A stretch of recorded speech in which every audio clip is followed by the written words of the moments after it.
Shalom. Berapa banyak Bapak Ibu Saudara percaya Tuhan ada di tengah-tengah kita? Yang percaya lambaikan tangannya dan berikan tepuk tangan yang meriah buat Tuhan kita. Tema yang diberikan pada saya, kasih Kristus kepada yang lemah. Tapi session ini saya akan bagikan dengan subtema, Kristus mengerti penderitaan kita. Ibrani pasal 4 ayat yang ke-15 dan 16. Ibrani pasal 4 ayat 15 dan 16. Ayat 16 nanti kita baca bersama-sama ya Bapak Ibu. Ibrani 4 ayat 15 dan 16. Alkitab berkata demikian. Sebab imam besar yang kita punya bukanlah imam besar yang tidak dapat turut merasakan kelemahan-kelemahan kita. Sebaliknya sama dengan kita, ia telah dicobai hanya tidak berbuat dosa. Ayat 16 baca bersama-sama. 2, 3. Sebab itu marilah kita dengan penuh keberanian menghampiri tata kasih karunia supaya kita apa? Menerima rahmat dan menemukan kasih karunia untuk mendapat pertolongan kita pada waktunya. Amin. Bapak Ibu Saudara sekalian, seperti yang kita semua ketahui bahwa tanggal 14 Februari kemarin dikenal sebagai Valentine Day. Hari cinta dan kasih sayang. Saudara, hari untuk mengungkapkan perasaan cinta melalui berbagai cara seperti memberikan kartu ucapan, memberi bunga, coklat, atau melakukan aktivitas bersama dengan orang yang kita sayangi. Di banyak negara, Bapak Ibu Saudara sekalian, termasuk negara kita Indonesia, hari itu juga menjadi momen untuk menunjukkan kasih sayang. Tidak hanya kepada pasangan, tapi juga kepada keluarga dan teman dekat. Termasuk pendeta Daniel Setiawan juga. Jadi pagi itu saya lihat Gojek saya di GoPay, oh masih ada saldo sedikit. Saya mau kasih surprise Bapak Ibu. Saya beli coklat untuk istri saya yang saya sayangi ini. Saudara sekalian, saya beli untuk istri saya 2 coklat, saya punya anak 1. Saya beli anak saya 1 coklat. Enggak mahal-mahal, Silver Queen. Gitu saudara sekalian, enggak perlu yang mahal kok. Saudara sekalian, jadi enggak banyak bicara, pakai GoMart, Gojek yang beli. 2 ya, yang 1 agak gedean, yang 1 Silver Queen kecil, punya anak saya juga kecil. Yang agak gedean ini bukan Silver Queen. Tapi enggak mahal juga. Saya tunggu saudara, tiba-tiba paket. Istri saya berkata, siapa ini pagi-pagi kok ngirim paket? Sudah diem aja, saya gitu. Saudara sekalian, saya keluar, atas nama Pak Daniel, oh ya. Saya ambil, istri saya berkata, apa itu? Sudah, saya buka coklatnya. Happy Valentine. Wah, istri saya kaget. Wah, seneng saudara. Anak saya di kamar, saya kasih, ini loh Happy Valentine anak saya. Wah, papa ini, katanya. Ngaget-ngageti aja. Istri saya terima 2 coklat. Dia masuk ke kamar anak saya sampai tertawa. Lihatin loh, papamu ngasih mama coklat. Tapi sambil tertawa. Saya bilang, kenapa kamu tertawa? Kamu tahu, coklat yang kamu beli ini, apa? Ini coklat buat bikin kue. Enggak tahu saya. Oh iya dah.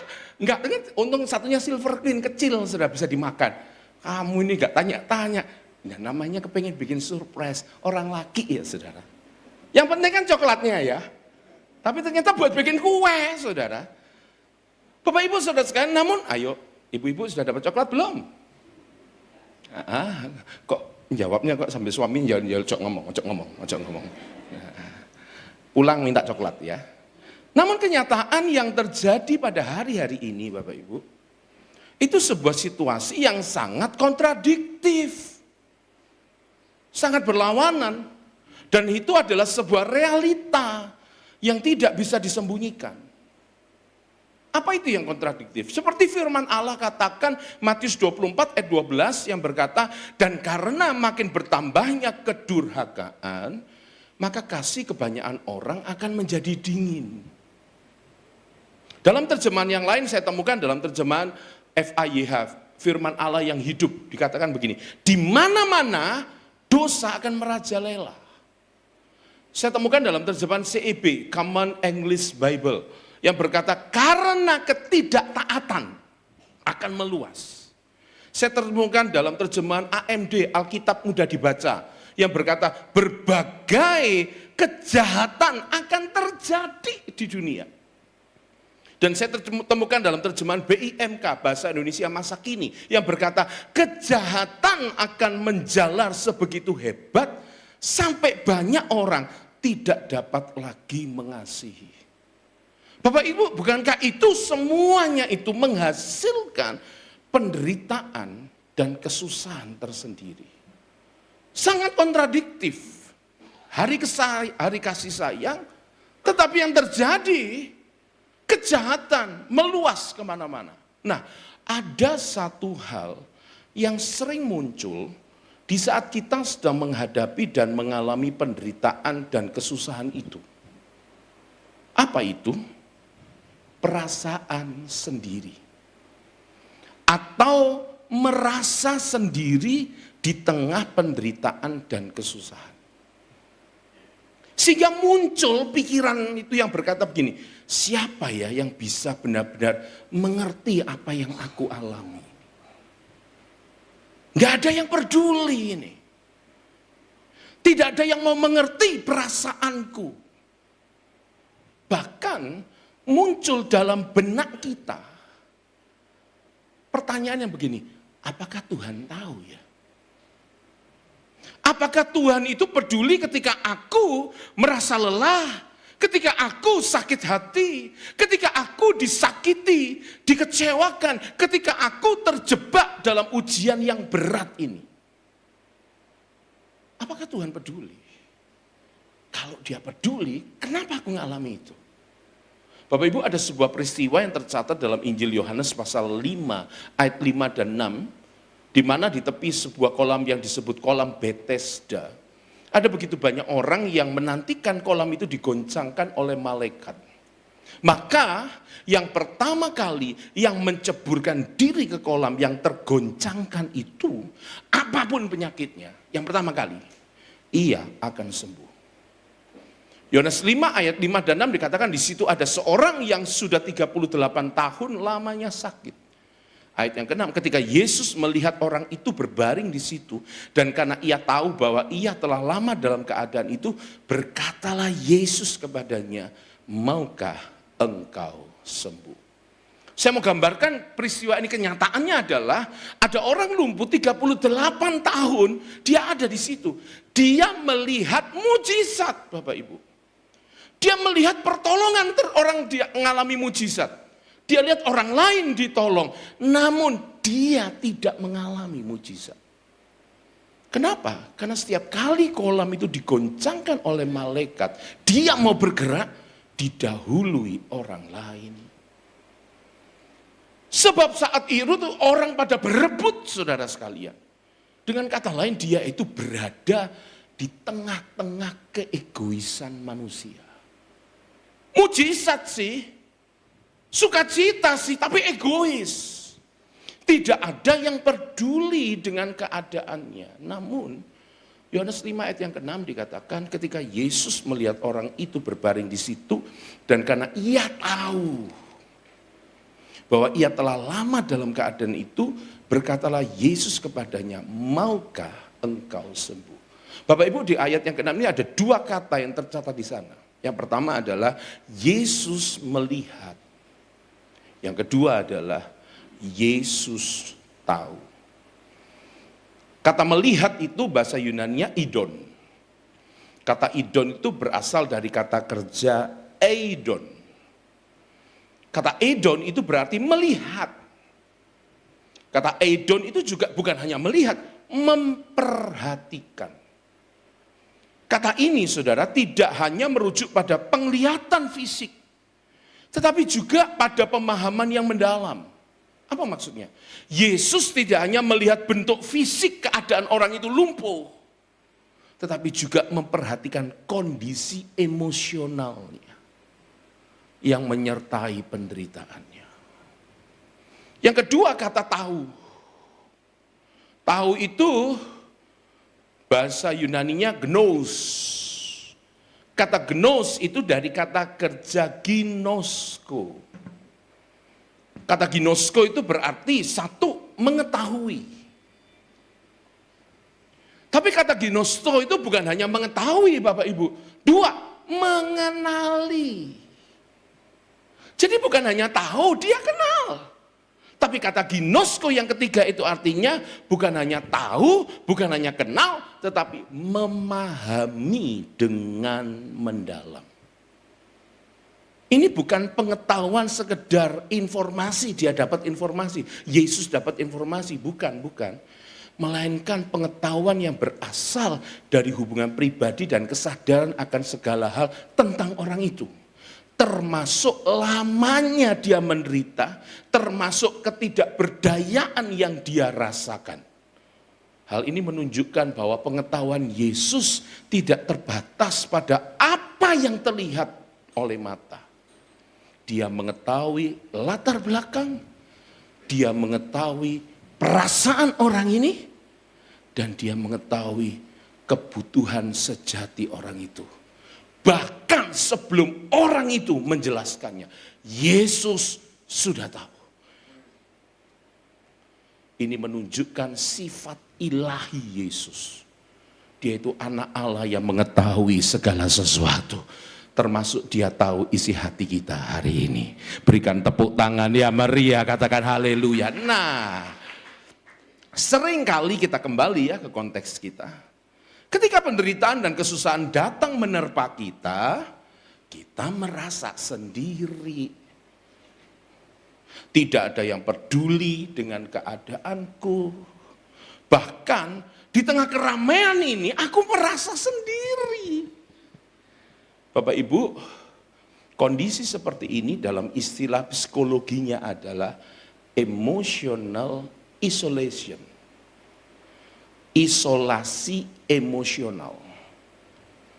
Emotional isolation adalah kondisi psikologis di mana seseorang mengalami kesulitan atau ketidakmampuan untuk membangun atau memelihara koneksi emosional yang mendalam dengan orang lain. Bahkan ketika mereka berada dalam lingkungan sosial atau memiliki hubungan yang kelihatannya baik di permukaan. Oh, kami baik-baik kok. Kami suami istri baik-baik. Oh, kami suami istri dengan anak-anak baik-baik. Kelihatannya baik-baik. Dengarkan saya. Ini bukan hanya tentang berada sendirian secara fisik. Sendirian di kamar, sendirian di rumah. Bukan itu, bukan hanya itu. Melainkan tentang merasa terpisah secara emosional dari orang lain dan dari dunia sekitarnya. Ciri-ciri utama orang yang terkena emotional isolation. Yang pertama, perasaan tidak dipahami. Merasa bahwa pengalamannya, perasaannya, atau pemikirannya tidak bisa diterima atau dipahami oleh orang lain. Sehingga dia enggan untuk membukanya. Dua, menutup diri dari orang lain. Secara sadar atau tidak sadar, menghindari berbagai hal penting tentang dirinya.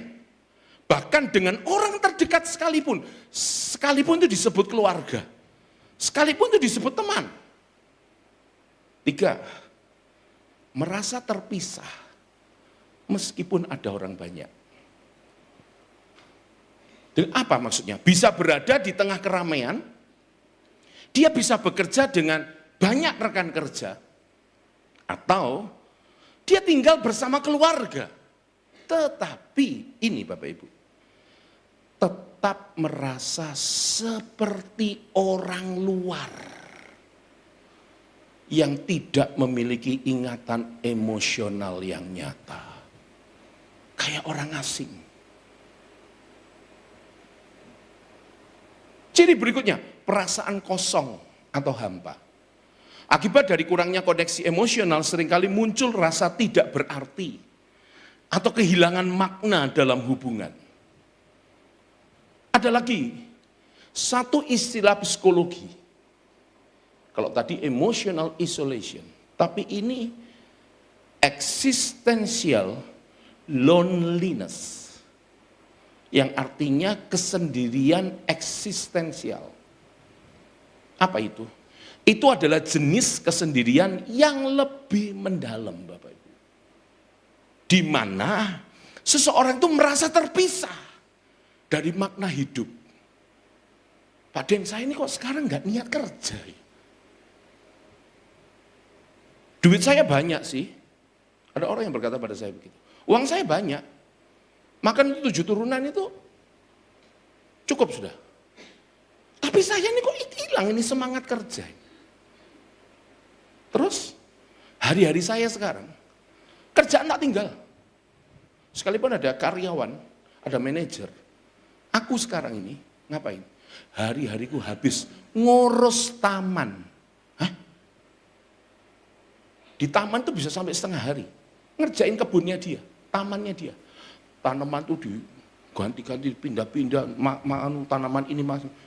Kok hilang ya semangat hidup? Terpisah, merasa terpisah dari orang lain, atau merasa terpisah dari dunia sekitar.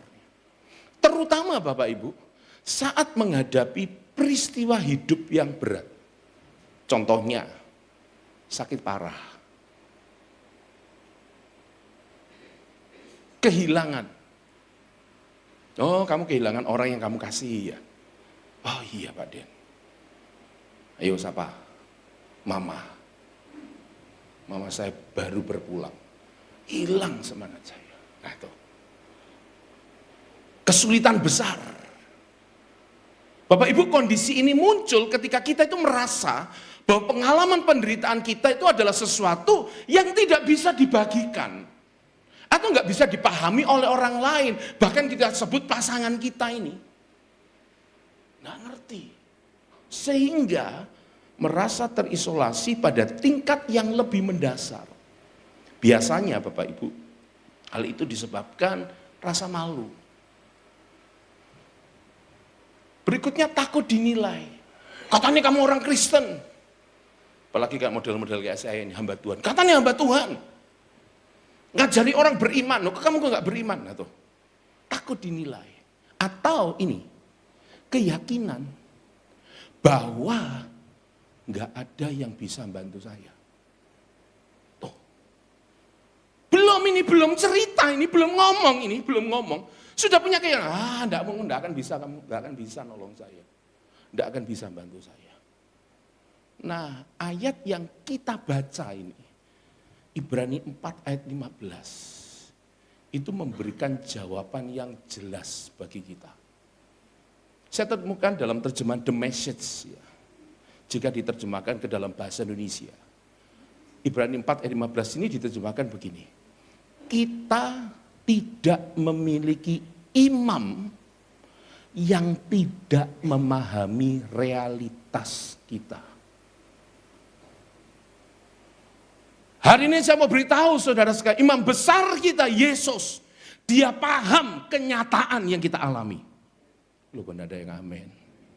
Sekalipun kita udah yakin ini, nggak mungkin orang ketua bisa menolong, nggak mungkin gembala bisa nolong, nggak mungkin pemimpin, nggak mungkin kelompok sel ini bisa nolong, nggak mungkin orang bisa nolong. Hari ini saya mau beritahu, Yesus siap menolong Anda dan saya, karena dia paham.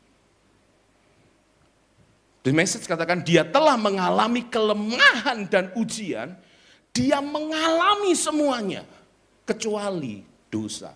Yesus tidak berbuat dosa. Ada 3 mutiara yang indah yang saya mau bagi pagi ini. Yang pertama, Yesus mengerti dan peduli. Kenapa? Sebab Yesus pernah merasakan apa yang kita rasakan. Yesus tidak datang ke dunia sebagai sosok yang terpisah dari penderitaan dan kelemahan manusia. Enggak, Bapak Ibu. Buktinya apa? Dia lahir sebagai bayi biasa. Dia tumbuh dalam kemiskinan di keluarga Yusuf dan Maria. Yesus merasakan kelaparan ketika dia berpuasa 40 hari di padang gurun. Yesus merasa lelah, kayak saudara dan saya setelah berjalan jauh. Bahkan dia merasakan kesedihan mendalam ketika kawan baiknya Lazarus meninggal. Yesus juga mengalami ujian yang luar biasa berat. Jadi bukan hanya kita, Bapak Ibu. Yesus juga, dia dikutuk oleh orang-orang yang seharusnya menerima dia. Dia dikhianati oleh salah satu muridnya. Bukan orang luar loh Bapak Ibu. Ring satunya dia. Yudas itu ring 1 loh. Bukan ring 2, ring 3. Bukan. Ring 1 Bapak Ibu. Dia dikhianati oleh salah satu muridnya. Dia dituduh tanpa dasar. Kalau hari-hari ini saudara mengalami penderitaan karena difitnah, engkau enggak ngelakuin apa-apa. Tapi engkau berita tentang engkau di kemana-mana fitnah. Yesus sudah mengalami itu. Dan akhirnya Yesus disalib dengan penderitaan yang sangat menyakitkan. Dia merasakan segala bentuk ujian yang kita alami. Kecuali dosa. Yesus tidak berbuat dosa. Oleh karena itu dia peduli kok. Karena dia sudah merasakan. 2. Yesus siap menolong kita. Karena Yesus tidak pernah berdosa. Maka ia tidak terbatas oleh kesalahan sendiri ketika ingin menolong kita. Yesus tidak hanya mengerti penderitaan Anda dan saya, karena dia pernah mengalaminya, dia merasakannya, bukan hanya itu, tetapi dia juga punya kuasa untuk memberikan bantuan yang kita butuhkan. Siapa percaya mujizat itu masih ada? Siapa percaya mujizat pasti terjadi dalam hidup setiap kita? Yang percaya lambaikan tangannya dan berikan tepuk tangan yang meriah, katakan haleluya. Ketika Anda dan saya merasa terbebani oleh kesalahan masa lalu. Saya mau katakan Bapak Ibu, Yesus mengerti dan dia siap mengampuni kita. Ada orang-orang yang berkata, Pak kalau saya boleh kembali ke masa lalu, saya mau balik Pak. Saya mau benahi masa lalu saya. Tapi nggak bisa ini. Manusia nggak bisa terima masa lalu saya. Yesus bisa. Dia mengampuni Anda dan saya.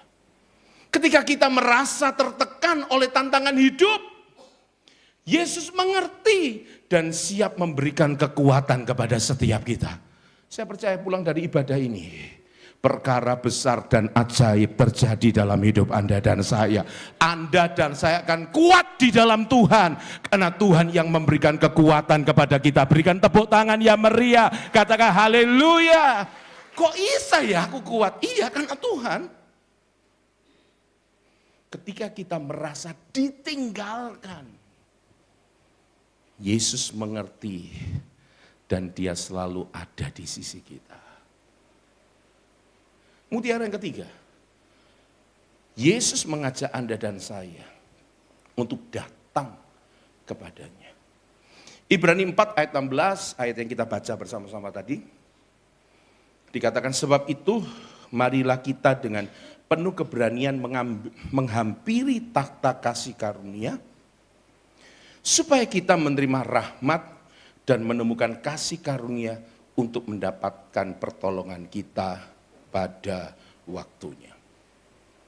Dalam terjemahan yang lain, The Message, jika diterjemahkan ke bahasa Indonesia, terjemahannya begini. Jadi mari kita mendekat kepadanya dan menerima apa yang dia siap berikan. Wow. Percayakah Bapak Ibu? Tuhan sudah menyediakan berkat tersendiri buat kita. Loh, yang percaya, angkat kedua tanganmu, katakan, aku siap. Nah, 2, 3.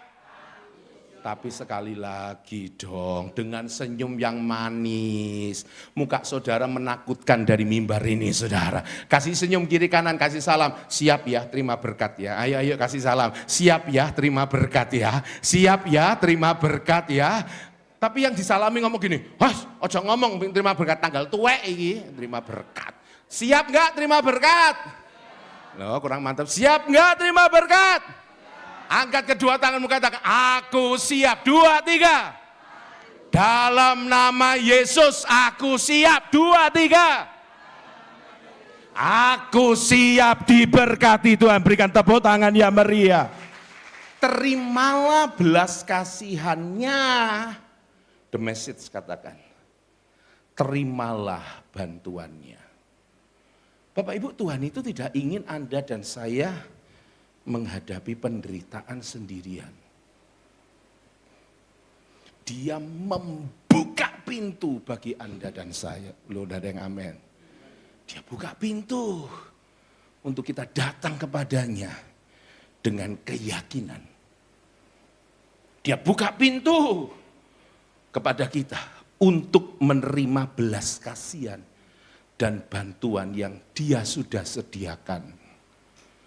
Kita tidak perlu merasa malu. Kita tidak perlu merasa aku tidak layak. Kenapa? Karena Yesus tahu segala sesuatu yang kita alami. Saya tutup. Yesus mengerti penderitaan kita. Bukan hanya karena ia melihatnya dari surga. Tapi karena ia pernah mengalaminya sendiri di dunia ini. Jadikanlah momentum ini sebagai kekuatan bagi kita dalam setiap ujian dan tantangan yang kita hadapi. Yesus ngerti kok. Yesus peduli kok. Kok bisa? Karena dia pernah mengalaminya. Mari kita datang kepadanya dengan hati yang terbuka. Dan terimalah kasih karunia serta bantuan yang ia berikan. Amin. Tuhan Yesus memberkati kita semua. Berikan tepuk tangan yang meriah buat Tuhan. Saya jemput Bapak Ibu Saudara untuk bangkit berdiri bersama. Kita naikkan pujian tadi ya. Saya tidak tahu masalah saudara apa. Saya tidak tahu pergumulan Bapak Ibu apa. Atau saudara sedang mengalami emotional isolation. Kayaknya sendirian nih aku nih. Nggak ada yang peduli. Kita sudah punya keyakinan orang lain tidak akan bisa nolong aku. Kita sudah punya keyakinan, suamiku tidak akan bisa nolong aku. Suami-suami ngomong, tidak mungkin istriku. Ngerti? Atau mungkin ada orang tua yang berkata, gak akan aku cerita sama anakku, karena anakku tidak akan ngerti. Hari ini, ada satu pribadi yang ngerti Anda dan saya. Yesus namanya. Mari kita angkat tangan kanan kita. Taruh tangan kiri di dada kita. Tuhan ada di tengah-tengah kita. Kau lihat tangan-tangan yang diangkat. Terkadang kita merasa tak ada jalan terbuka. Tak ada lagi waktu, terlambat sudah. Naikkan pujian ini dengan iman. Katakan, Tuhan tak pernah berdusta. Dia selalu pegang janjinya. Bagi orang percaya, bagi orang percaya, mujizat nyata.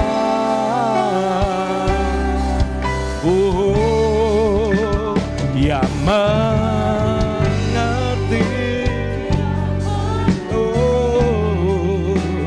persoalan yang sedang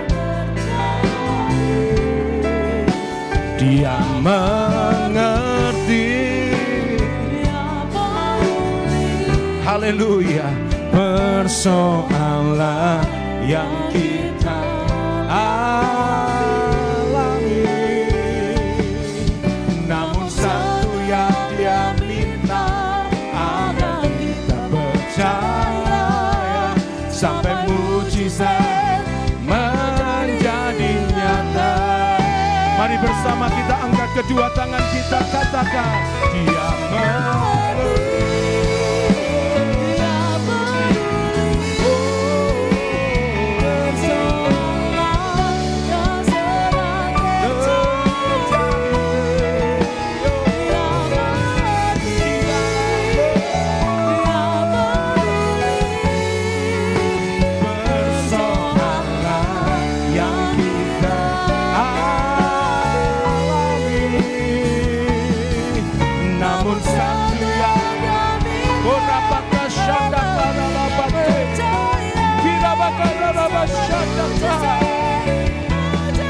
Sekali lagi katakan Dia mengerti.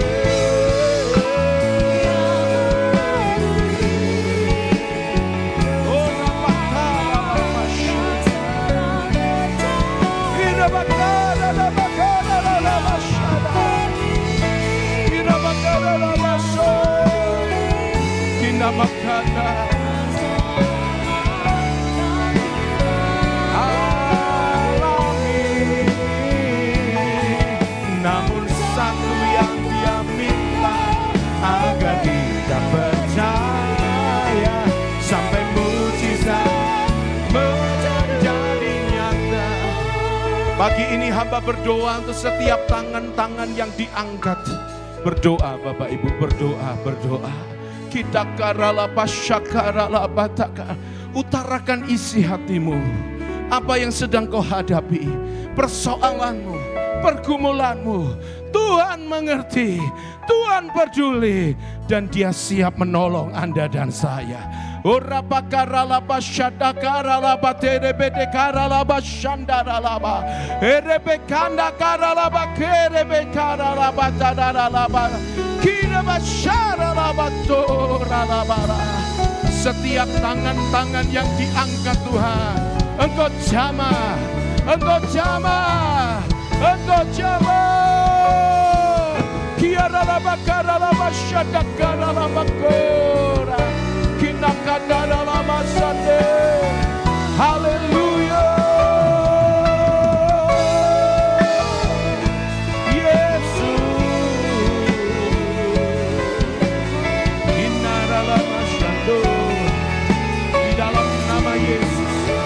Terimalah pertolongan di dalam nama Yesus. Terimalah mujizat di dalam nama Yesus. Terimalah kesembuhan di dalam nama Yesus. Dia mengerti, Dia peduli.